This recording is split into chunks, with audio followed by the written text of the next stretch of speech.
तो दोस्तों स्वागत है आपका अपने यूट्यूब चैनल पैराडाइज क्लासेस में। जैसा कि दोस्तों आप पहले ही देख रहे होंगे, डिस्प्ले पे आपको दिख पा रहा होगा। हम जो डिस्कस करने वाले हैं वो प्रीवियस ईयर क्वेश्चन का, जो प्रीवियस ईयर के जो क्वेश्चन पहले रिपीट हुए हैं, पहले प्रीवियस ईयर के हैं, वो यहाँ डिस्कस करने वाले हैं। और यह जो पार्ट है वो पार्ट 1 है, ठीक है। हम थोड़ी देर पार्ट में डिस्कस करेंगे, वो शॉर्ट में जल्दी डिस्कस करेंगे ताकि मैक्सिमम क्वेश्चन कवर कर पाए, ठीक है। जो 2025 के परीक्षा की दृष्टि से इंपॉर्टेंट है। तो आपको सीधा चलते हैं क्वेश्चन को लेकर ताकि आपका प्रीवियस ईयर का जो क्वेश्चन है वो आपका क्लियर हो जाए, ठीक है।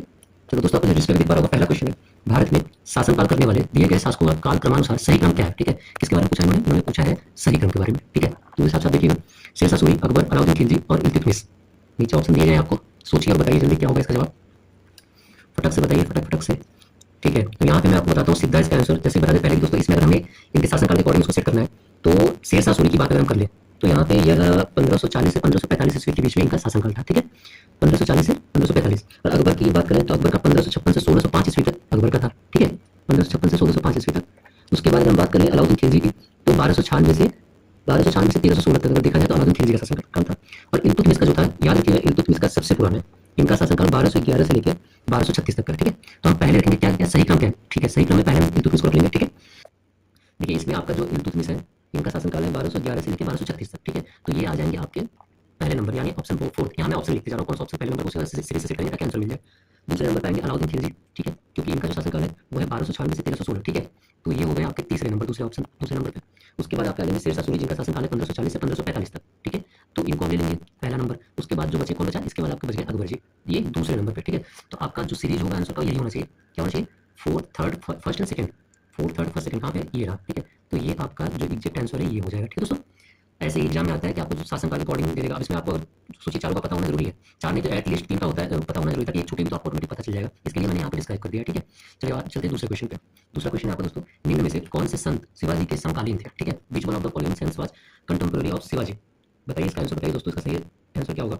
आपका ऑप्शन है तुकाराम, चैतन्य, नामदेव या शंकराचार्य, ठीक है। तो दोस्तों इसमें अगर आपका सही जवाब की बात किया जाए तो आपका सही जवाब हो जाएगा ऑप्शन ए तुकाराम, ठीक है। सही जवाब हो जाएगा option A Tukaram. Next question चलते हैं। अगला क्वेश्चन दोस्तों, बंगाल के प्रथम गवर्नर जनरल कौन थे। अच्छा ये क्वेश्चन मैं यहाँ बताऊँ, ये बहुत ही ज्यादा इंपॉर्टेंट क्वेश्चन है, यहाँ पे मैं इंपॉर्टेंट लिखूंगा क्योंकि ये क्वेश्चन कई सारे एग्जाम में रिपीट हुए हैं, कई सारे एग्जाम में रिपीट हुए हैं, ना कि पेट की बात कर रहा हूँ, कई सारे एग्जाम में। तो इस क्वेश्चन पे एक बार ध्यान दीजिएगा, ठीक है।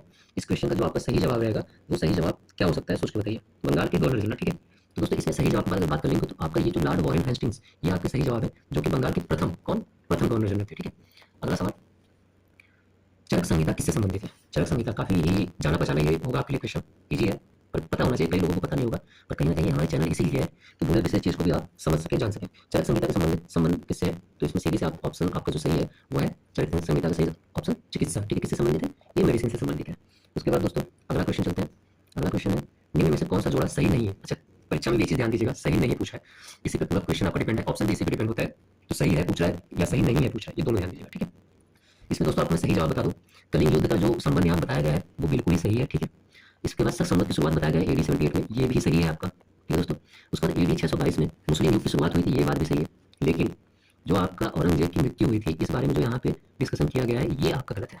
गलत कैसे है, क्योंकि अगर औरंगजेब की बात करें तो दोस्तों औरंगजेब की मृत्यु हुई थी 3 मार्च को हुई थी, 3 मार्च को, और कौन से सन में, सन 1707 ईस्वी में, ठीक है। सन 1707 ईस्वी में औरंगजेब की मृत्यु हुई थी। उस हिसाब से देखा जाए तो आपका जो गलत ऑप्शन है वो ऑप्शन डी है, और अगर आपका ऑप्शन डी जो है वो सही जवाब हो जाएगा। सही जवाब इसलिए हो जाएगा क्योंकि पूछा ही गलत था, सही नहीं है, ठीक है। अगला प्रश्न आते हैं दोस्तों। अगला प्रश्न है, इनमें से किसे भारत के ग्रैंड ओल्ड मैन के नाम से जाना जाता है, ठीक है। ग्रैंड ओल्ड मैन के नाम से, तो दोस्तों ग्रैंड ओल्ड मैन के नाम से जाना जाता है दादा भाई नौरोजी, W.C. बनर्जी, फिरोज शाह मेहता या फिर सुरेंद्रनाथ बनर्जी। तो दोस्तों इसमें सही जवाब है आपका दादा भाई नौरोजी, ठीक है। अगला प्रश्न पे चलते हैं। सन 1915 से 16 में किसके नेतृत्व में 2 होम रूल लीग की शुरुआत हुई थी, ठीक है। 2 होम रूल लीग की। तो दोस्तों इसमें आपका ऑप्शन ए है एनी बेसिंट और लोकमान्य तिलक, ऑप्शन बी तिलक और लाला लाजपत राय जी ने शुरुआत की थी, या फिर तिलक और बिपिन चंद्र पाल जी ने, या फिर तिलक और अरविंद घोष जी ने। अच्छा यहाँ पे एक चीज और भी बता दें, अगर होम रूल लीग की बात करेंगे और उसके संस्थापक की बात अगर किया जाएगा तो उसके संस्थापक हैं आपके बाल गंगाधर तिलक जी, ठीक है। इसकी स्थापना जो उन्होंने किया था बाल गंगाधर तिलक जी ने किया था, इस बात को ध्यान में रखिएगा, ठीक है। तो अभी क्या है कि इसमें आपका कौन सा ऑप्शन सही है, तो दोस्तों इसमें सही ऑप्शन की बात किया जाए, ये थोड़ा सा मिसप्रिंट है, ये लोकमान्य तिलक है, ठीक है। ये आपका मिसप्रिंट होने की वजह से आपको गड़बड़ हुआ है। तो आपका जो सही जवाब है वो आपका ऑप्शन ए ही रहेगा। आपका ऑप्शन ए क्या है, एनी बेसिंट और लोकमान्य तिलक, ठीक है। ये आपका सही जवाब हो जाएगा। चलो दोस्तों चलते हैं अगले क्वेश्चन पे। निम्न का मिलान कीजिए, ठीक है। निम्न का मिलान कीजिए। एक तरफ आपका दिया हुआ है ABCD 1 2 3 4 5, ठीक है। इसमें 5 ऑप्शन दिए गए हैं, कोई बात नहीं, ऐसे एग्जाम में आता भी है। तो हम यहाँ पर मैच दी फॉलोइंग करेंगे।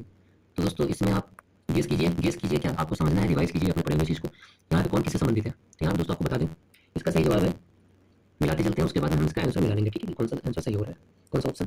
तो इसमें अगर ब्रह्म समाज की बात कर ले तो आपने पढ़ा होगा ब्रह्म समाज आपका राजा राम मोहन रॉय से संबंधित है, ठीक है। रामकृष्ण मिशन की बात कर ले तो यह स्वामी विवेकानंद जी से संबंधित है। आर्य समाज की बात कर ले तो यह दयानंद सरस्वती जी से संबंधित है, ठीक है। किससे? दयानंद सरस्वती जी से। लिंक काम नहीं कर रहा है आज, तो कोई नहीं, मैं यहाँ दिखा देता हूँ दयानंद सरस्वती। और सत्यशोधक समाज की जो बात हुई है, ठीक है। अब देखिए यहाँ पे एक और ऑप्शन एक्स्ट्रा है, तो ऐसा नहीं कि आप किसी ने मिला रही है पेपर में, तो आपको देखना पड़ेगा, ऑप्शन 5 भी हो सकते हैं, ठीक है। तो यहाँ पे आपका सही जवाब हो जाएगा सत्यशोधक समाज का किससे होगा, या आपका ज्योतिबा फुले से, ठीक है। ये आपका मैचिंग रहेगा, करेक्ट। तो आइए अपन लाते हैं ए का 3, बी का 1 और सी का 2, 3 1 2 5, ये होना चाहिए 3 1 2 5। तो दोस्तों इसमें आपका 3 1 2 5 रहा, ये आपका सही जवाब हो जाएगा, ठीक है। ऑप्शन सी आपका सही जवाब हो जाएगा। अगला क्वेश्चन, करो या मरो का नारा किसने दिया था? अब बताओ, ये इतना बेसिक क्वेश्चन है, इसको जो ना बता पाए फिर तो प्रॉब्लम है। फिर यहाँ पे आपको बताना ही पड़ेगा, इसमें 100 के 100% आपके क्वेश्चन जो आंसर है वो सही होने चाहिए, ठीक है। बताइए, करो या मरो का नारा किसने दिया था? तो दोस्तों इसमें आपका सही जवाब है, ये आपका नारा दिया था महात्मा गांधी जी ने। किसने दिया था? महात्मा गांधी जी ने, ठीक है दोस्तों। तो ऑप्शन डी आपका सही जवाब हो जाएगा। अगला क्वेश्चन, जब सुभाष चंद्र बोस ने भारतीय राष्ट्रीय कांग्रेस के अध्यक्ष पद से इस्तीफा दिया था तो इस पद का प्रस्ताव किसे दिया गया? ठीक है। When Subhash Chandra Bose resign from the presidentship of Indian National Congress the seat was offered to. दोस्तों इसका सही जवाब आपका हो जाएगा डॉक्टर राजेंद्र प्रसाद, ठीक है। डॉक्टर राजेंद्र प्रसाद आपका सही जवाब हो जाएगा। अगला सवाल, सलाल पनबिजली परियोजना किस नदी पर स्थित है? इंपॉर्टेंट है, आ सकता है, मतलब आने का सेंस ये है कि परियोजना संबंधित बहुत सारे इंपॉर्टेंट क्वेश्चन पूछते हैं और सलाल पनबिजली आया रहेगा एग्जाम में, तो इसको ध्यान रखिएगा। तो बताइए ये किससे संबंधित है, किस नदी पर स्थित है? तो दोस्तों इसमें आपको सब इसका जवाब बता दें, इसका सही जवाब हो जाएगा चिनाब, ठीक है। चिनाब नदी सही ऑप्शन है। अब आते हैं अगले क्वेश्चन पे, बसंत विश्व कब होता है? ठीक है। Vernal equinox takes place on which date? 21 मार्च, 18 जून, 23 सितंबर या फिर 22 दिसंबर। 21 मार्च को आपका बसंत विश्व होता है, ठीक है दोस्तों।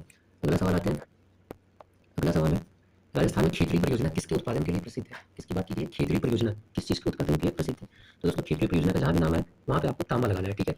यह तांबे के उत्पादन के लिए प्रसिद्ध है। अगला क्वेश्चन, काजीरंगा राष्ट्रीय उद्यान कहाँ स्थित है? ठीक है, अच्छा ठीक है, काजीरंगा नेशनल पार्क के बारे में पूछा हुआ है, तो ये कहाँ स्थित है पहले इसको डिस्कस कर लेते हैं। तो पहली बात तो दोस्तों ये काजीरंगा नेशनल पार्क आपका यह असम में स्थित है, ठीक है। कहाँ पे? असम में। और अगर बात किया जाए कि ये किस चीज़ के लिए फेमस है, ठीक है, अगर बात किया जाए कि ये किस चीज़ के लिए फेमस है तो यह एक सींग वाले गेंडे के लिए फेमस है, ठीक है। तो काजीरंगा नेशनल पार्क के बारे में आप दो चीज़ यहाँ पे जानेंगे, पहला चीज़ कि ये असम में है और एक सींग वाले गेंडे के लिए फेमस है, ठीक है। बाकी दोस्तों ये लास्ट क्वेश्चन था, और अपना प्यार दुलार साथ इस चैनल के साथ बनाए रखें। कोई भी एग्जाम रिलेटेड नोटिफिकेशन हो या फिर उसके उससे महत्वपूर्ण टॉपिक्स पे डिस्कशन हो, कुछ भी हो, हम आपको पहले करने की कोशिश करते हैं। मिलते हैं दोस्तों नए वीडियो में, नए टॉपिक के साथ। तब तक के लिए bye bye, take care, love you all, जय हिंद, जय भारत, थैंक यू।